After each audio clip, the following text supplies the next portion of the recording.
Hey guys, welcome back to another blog video. Here's a question for you.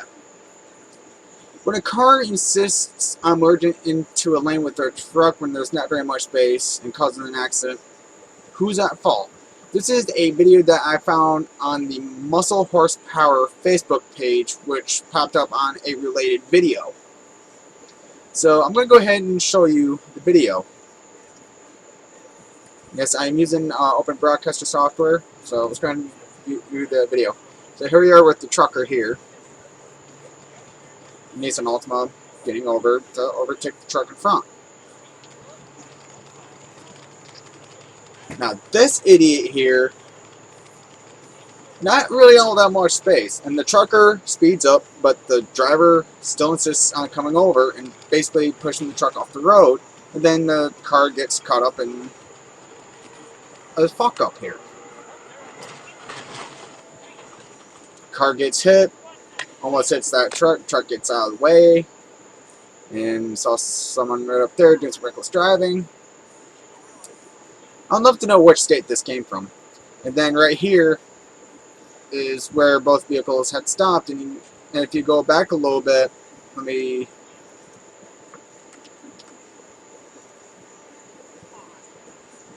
if you see some of the damage right around here, it did some minor damage, and looks like it might have been a couple lug nuts, bolts, whatever you want to call them. Probably ruined the rotors. It's minor damage to the car. Unknown damage to the truck, but both vehicles had pulled over, which is a requirement by law.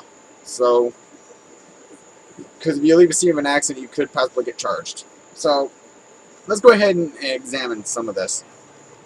So, coming back to the beginning of the video, there goes the Nissan Altima merging in.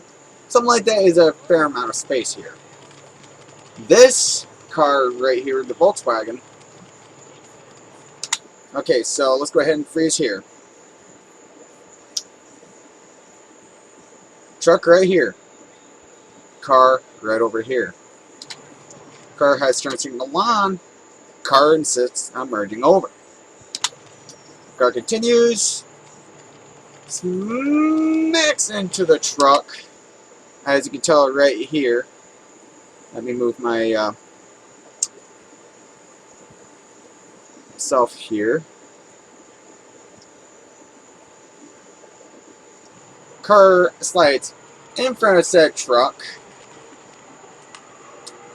and gets hit and sandwiched in between that truck right there, which I'm kind of surprised that truck didn't quite stop, so he might end up getting caught later on because he was involved in the accident in a way, and there's damage to the car.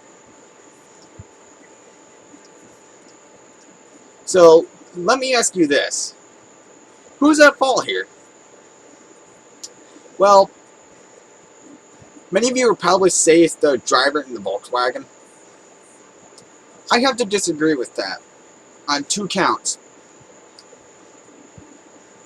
Well, let me put it this way. Both were at fault. Instead of the truck driver either slowing down or maintaining his distance between the Altima, an accident would have been prevented here if he would have slowed down at least. However, the driver in the Volkswagen was the one doing the reckless driving. But also, the trucker was part of that, as he also sped up, based on what I have examined in the, well, I should say what we have examined in the video.